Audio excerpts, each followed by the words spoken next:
ದೇವಾಲಯಗಳು ಸರ್ಕಾರದ ಮುಷ್ಟಿಯಲ್ಲಿ, ಕಮ್ಮಿ ಮುಷ್ಟಿಯಲ್ಲಿವೆ. ಅಲ್ಲಿ ಜೀರ್ಣೋದ್ಧಾರ ಪ್ರಕ್ರಿಯೆಗಳು ನಡೀತಾ ಇಲ್ಲ. ಅಲ್ಲಿನ ಪರಿಚಾರಕ ವರ್ಗಕ್ಕೆ ಸರಿಯಾಗಿ ಸಂಭಾವನೆಗಳು ದೊರಕ್ತಾ ಇಲ್ಲ.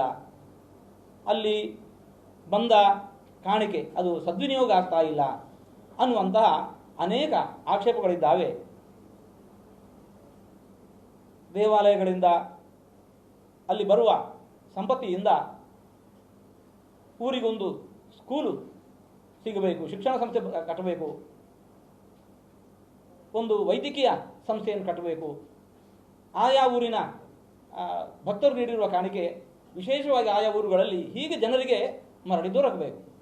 ಇಂಥದ್ದೆಲ್ಲ ಆಗಬೇಕು ಅಂತಿದ್ರೆ ಇಂಥ ಸನಾತನ ಬೋರ್ಡ್ ಮಾಡಿದ್ದಾದರೆ ಅದರ ಮೂಲಕ ಇವನ್ನೆಲ್ಲವೂ ಕೂಡ ಸಾಧಿಸಲಿಕ್ಕೆ ಅನುಕೂಲವಾಗುತ್ತೆ. ಅದರ ಸ್ವಲ್ಪ ಎರಡು ಬದಲಿರಬಹುದು, ಅಂತ ಉದ್ದೇಶ ಇಲ್ಲ ಒಂದೇ ನಂಬಾಗುತ್ತೆ.